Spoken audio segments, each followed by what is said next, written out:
ওর যে পজিশন আমি তো জানিও কয়টা ভোট পাবে। এ ভোট তো আসলে দিনের ভোট না, এর রাতের ভোট। এই জন্য 100টার ভেতরে পেয়েছে 120টা। সারা পৃথিবীর যারাই দেখে বলে একই গো, একই ছাত্র না ছাত্রর বাবা। বাবা দরকার 100, পেয়েছে 120। এ জীবনে অনেক দূর যাবে। আপনার যদি বিবেক থাকে বলেন তো একই সফল না বিফল? এই রেজাল্ট নিয়েও যত উপরে বসবে, যত রকমের চেয়ারে বসবে, ওই চেয়ার পর্যন্ত দুর্নীতিগ্রস্ত করে ফেলবে। আমরা আজ লাভকে ক্ষতি মনে করি, ক্ষতিকে লাভ মনে করি। আল্লাহ পাক বলেন ওয়ালা আসরি ইন্নাল ইনসানা লাফি খুসরে। সময়ের কসম, হায়াতের কসম, জীবনের কসম, ইতিহাসের কসম। পৃথিবীর সব কিছু অনেকেই ভুলে যেতে পারে, কিন্তু ইতিহাস হচ্ছে নীরব সাক্ষী। ইতিহাস কি সাক্ষী? হযরতে হোসাইনের ইতিহাস হয়তো ওই সময় কিন্তু কেউ লেখে নাই, জালেমের ভয়ে। কার? সবাই বলেন। জালেমের ভয়ে কেউ ওই সময় ইতিহাস লেখে নাই। না জানি ইতিহাস লিখলে এসে আবার মেরে ফেলবে কিনা, কিন্তু ইতিহাস লেখা হয়েছে না হয়নি? ওই সময় না পরে? আরো জোরে বলেন। এই জন্য ইতিহাস কিন্তু ঘটনা ঘটার আগে লেখা হয় না, ইতিহাস লেখা হয় ঘটনা ঘটার পরে। আর উপন্যাস লেখা হয় ঘটনা ঘটার আগে। আন্দাজে বানিয়ে বানিয়ে লেখে, অথচ এরকম ঘটনা জীবনে নাও ঘটতে পারে। কিন্তু ইতিহাস যেটা, ওটা কিন্তু ঘটনা ঘটার আগে কেউ লেখে না, ঘটনা ঘটার পরে লেখে। এই জন্য কারবালার ইতিহাস এখন আছে না নেই? 1500 বছর আগে কারবালার ওই জায়গাটা যারা দেখেছিল, তারা কিন্তু ইয়াজিদের বিপক্ষে একটাও কথা বলে নাই, কারণ সে ছিল জালেম। কি ছিল? আরো জোরে বলেন। এই জন্য জালেমদের ইতিহাস সঙ্গে সঙ্গে কেউ লেখে না জুলমের ভয়ে, কিন্তু ইতিহাস লেখা হয়। এই কথা বলে না কেন? কিন্তু ইতিহাস যখন লেখা হবে তখন জালেমকে ঘৃণিত, নিন্দিত, অপদস্থ করে ছাড়বে, আর মাজলুমকে নন্দিত, বিজিত মানুষের কাছে সুনামধন্য করে তুলবে। আজ পৃথিবীর যত জালেম, তাদের ভয়ে হয়তো কেউ ইতিহাস লেখে না, কিন্তু ইতিহাস লেখা হবে একদিন। সেদিন আপনি যত বড় মানুষ হন, যত সুন্দর আপনার নাম হোক, আপনার নামও কেউ পৃথিবীতে নেবে না। ইয়াজিদ যে নামটা, এদিকে খেয়াল করেন। ইয়াজিদ এই লোকটার নাম কি খারাপ? কত সুন্দর নাম ইয়াজিদ। কিন্তু আমি আজ পর্যন্ত এই 1500 বছরের ভেতরে কারো নাম ইতিহাসে দেখি না যে কেউ ছেলে হওয়ার পরে ইয়াজিদ রেখেছে। আরো আমার মনে হয় ইয়াজিদ শব্দটা এখন আর নাম নেই, ওটা আল্লাহ গালি বানিয়ে দিয়েছে। আপনি যদি কাউকে রাগাতে চান বলবেন ইয়াজিদের বাচ্চা, ও খুশি হবে। রেগে যাবে না? শুধু রেগে যাবে তা না, আপনাকে মেরে তক্তা করবে। আপনি তো কিছুই বলেননি, শুধু বলেছিলেন ইয়াজিদের বাচ্চা। আজ যারা পৃথিবীর বিভিন্ন দেশে চেয়ার পাওয়ার পরে ক্ষমতার গরমে এমন এমন কাজ করছেন যেটা আমার আল্লাহর সাথে জুলুম হয়, যেমন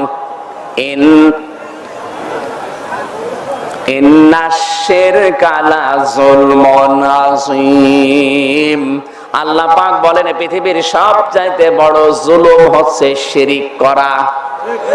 কি করা? মূর্তি তৈরি করা। এর নাম শুনলে আমরা বুঝি এটা শিরিক। যদিও আজ অনেকেই ভাস্কর্য নাম দিচ্ছেন, আল্লাহর কসম ভাস্কর্য আর শিরিক, মূর্তি জিনিস একই।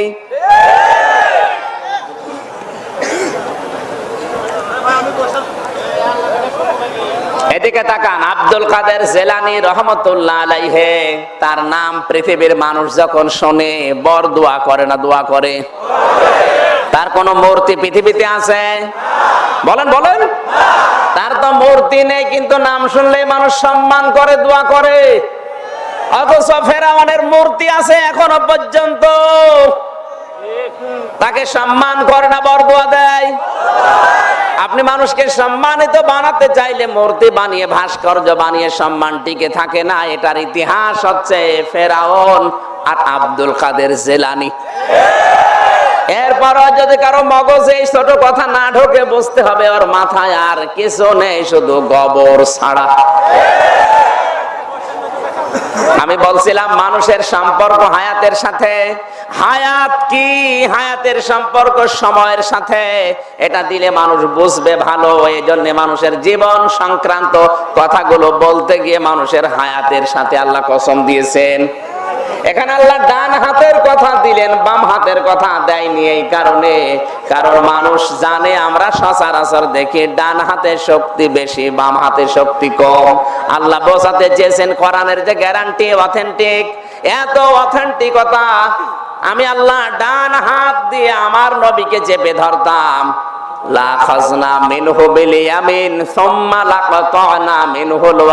এমনকি তার গ্রীবা পর্যন্ত আমি আল্লাহ কেটে ফেলে দিতাম।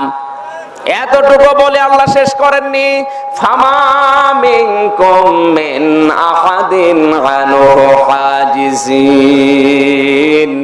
এই কাজ থেকে আমি আল্লাহকে বিরত রাখার তোমাদের কারো শক্তি, সামর্থ্য, সক্ষমতা থাকতো না। জোরে বলেন সুবহানাল্লাহ। আমরা এখান থেকে বুঝলাম কোরআন কত অথেন্টিক। আল্লাহ বাদে নবীজির কথাও কোরআনে নেই। নবীজির কোন বানানো কথা কোরআনে আছে?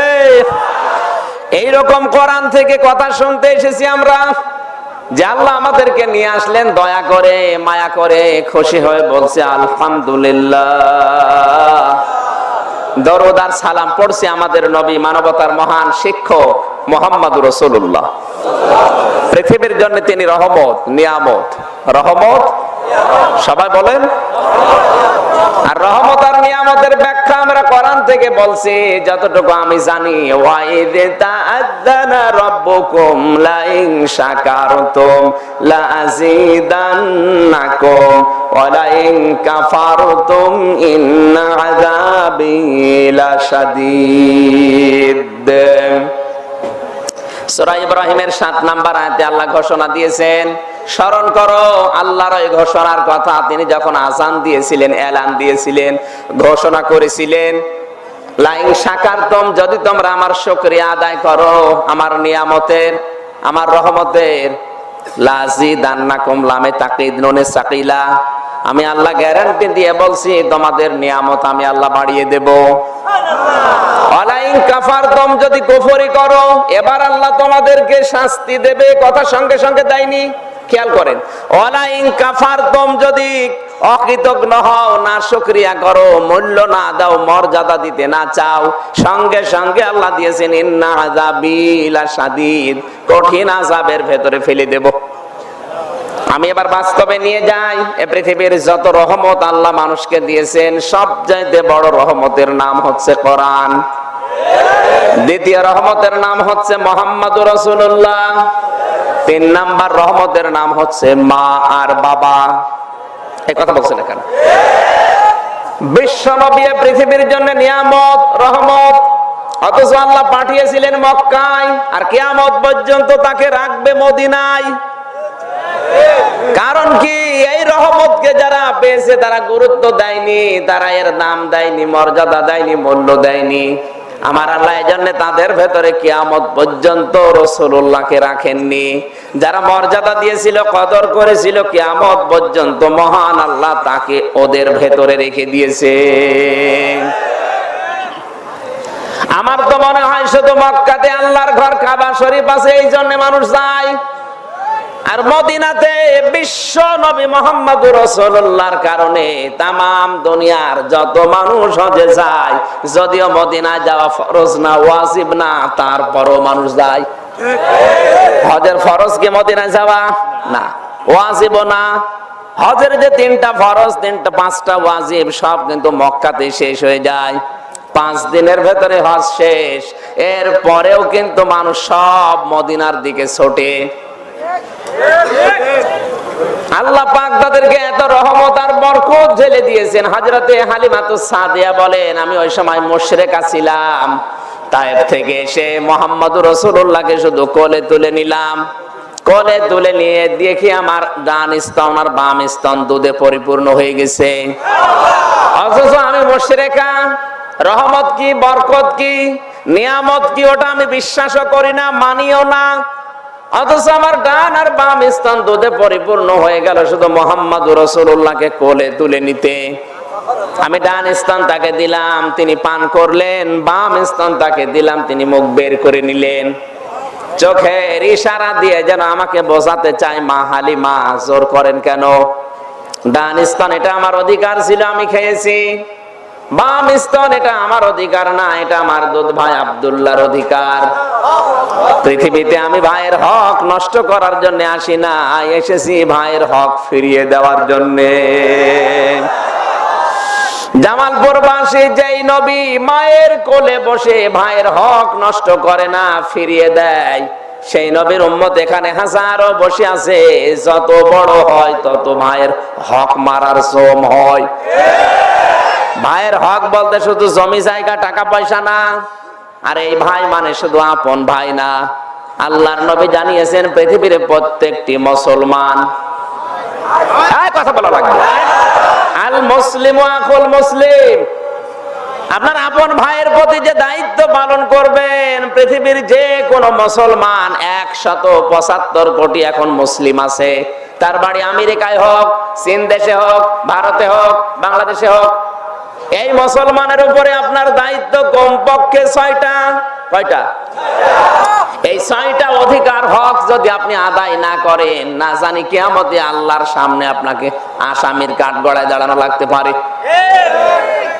যে যার অবস্থানে আছেন ওটা ভুলে যান। আপনি ক্ষমতায় আছেন না ক্ষমতায় নেই ওটা বাদ দেন, নিজের কাছে প্রশ্ন করেন যে 6টা এখন বলছি এটার আমল আপনার জীবনে আছে কিনা। যদি না থাকে, আজকে একজন বিনা কারণে মানুষকে ধরিয়ে কাঠগড়ায় দাঁড় করান, আপনাকেও আমার আল্লাহর সামনে দাঁড়ানো লাগবে। আমার তো মনে হচ্ছে আপনি অলরেডি আল্লাহর সামনে দাঁড়িয়ে আছেন। একটা একটা করে বলছি মিলান। 1 নম্বরে, ওই ভাই যদি সালাম দেয়, ও যদি মুসলিম হয়, অবশ্যই সালামের জবাব তোমাকে দেওয়া লাগবে, এটা তার হক। হ্যাঁ, কোন অমুসলিম যদি সালাম দেয়, জবাব দেওয়া যাবে না। আর অমুসলিমকে আপনিও সালাম দিতে পারবেন না। দিতে পারবেন আসসালামু আলা মানিত্তাবাআল হুদা, কিন্তু মুসলমান যদি হয় তাকে আপনারে বলা লাগবে আসসালামু আলাইকুম ওয়া রাহমাতুল্লাহি ওয়া বারাকাতুহু। কিছু না পারলে আসসালামু আলাইকুম বলা লাগবে। কিন্তু যে ব্যক্তি আসসালামু আলাইকুম বলবে, বাংলা অর্থ দাঁড়াবে তুই মর, তুই ধ্বংস হ।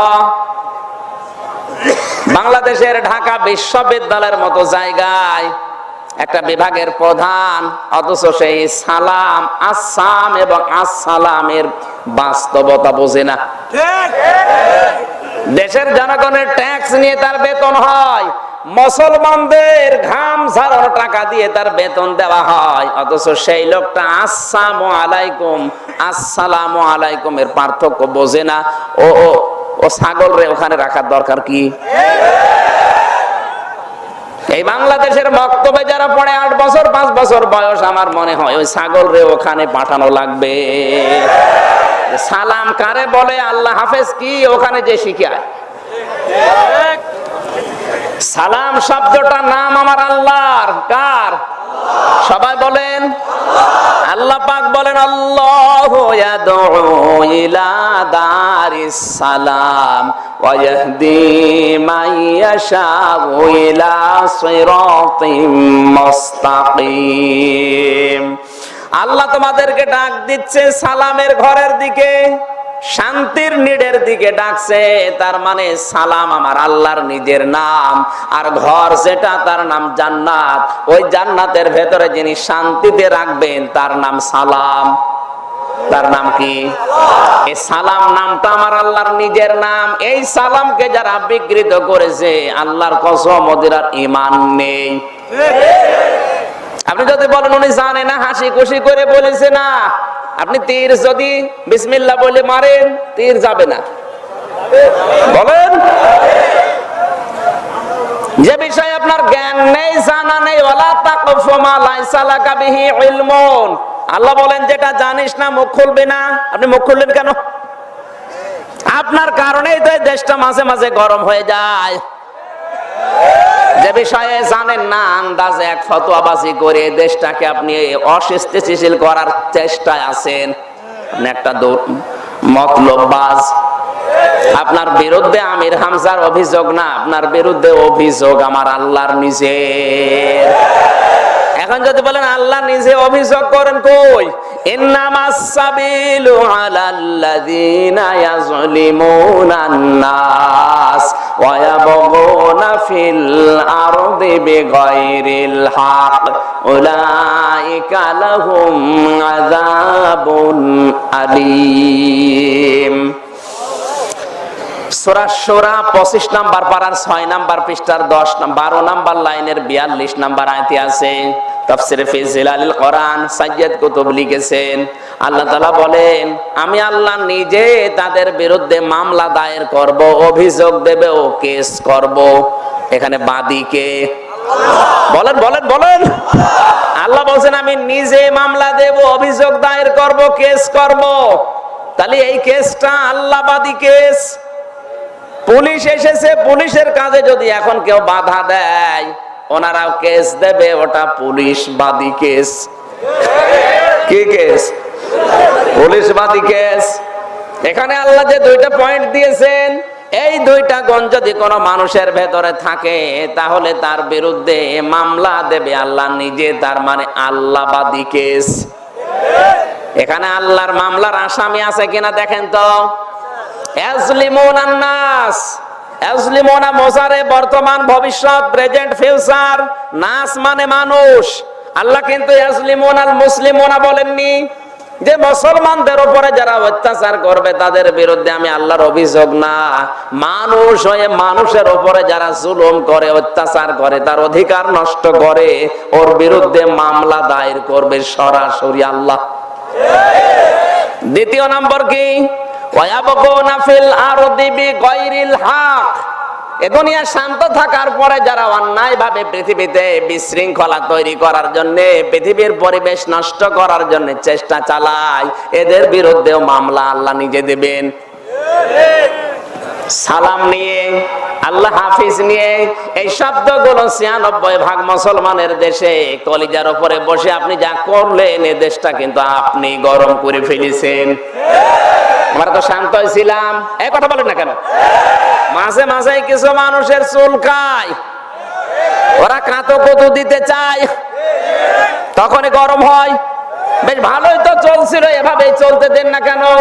হঠাৎ মাঝে মাঝে আপনি গরম করে ফেলেন কোন কারণে?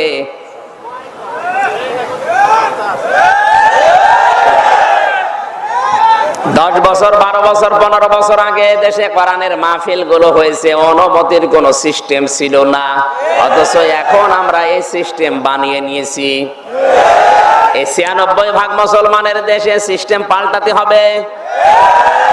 মালিক যিনি, তার কথা বলতে গেলেও যদি তোমার মতো সলিমুদ্দির কাছে অনুমতি নেওয়া লাগে, তুমি কি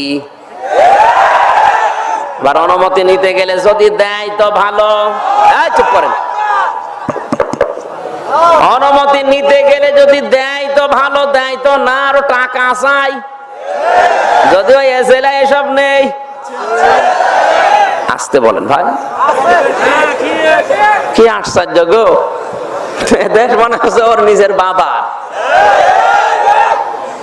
তাহলে আপনাদেরকে মেরে ফেলেন। আমাদের যদি বলেন যে এদেশে আমরা ছাড়া আর কেউ থাকবে না, আমাদেরকে মেরে এই যে পাশে নদী আছে ভাসিয়ে দেন।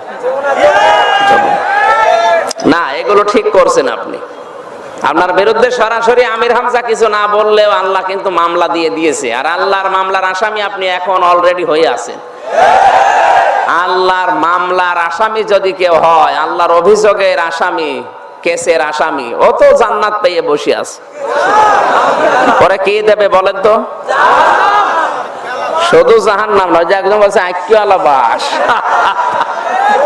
আসলে বাস দেবে, ও যা করছে ওরে বাস দিয়ে আসলে ওইটাই করা দরকার। আমি আর নিচে নামলাম না। তাহলে একজন মুসলমানকে দেখলে কি দেবে? আরো জোরে। এই অধিকার থেকে আজ অনেকে আমরা বঞ্চিত। সালাম দেওয়ার আগেও দেখে ওর টুপি কয় গলি। আপনি মানুষ বলেন তো? আপনি মানুষ? নবীজি মায়ের কোলে বসে ভাইয়ের হক নষ্ট করলেন না, আর আপনি সালামটাই দিতে যাচ্ছেন, ওটা তো হক। এই জন্য এগুলো ভুলে যাওয়া দরকার। কে 5 কলি দেয়, কে 10 কলি দেয়, কে লম্বা দেয়, কোনো দরকার নেই। ও মুসলমান কিনা আপনাকে সালাম দেওয়া লাগবে।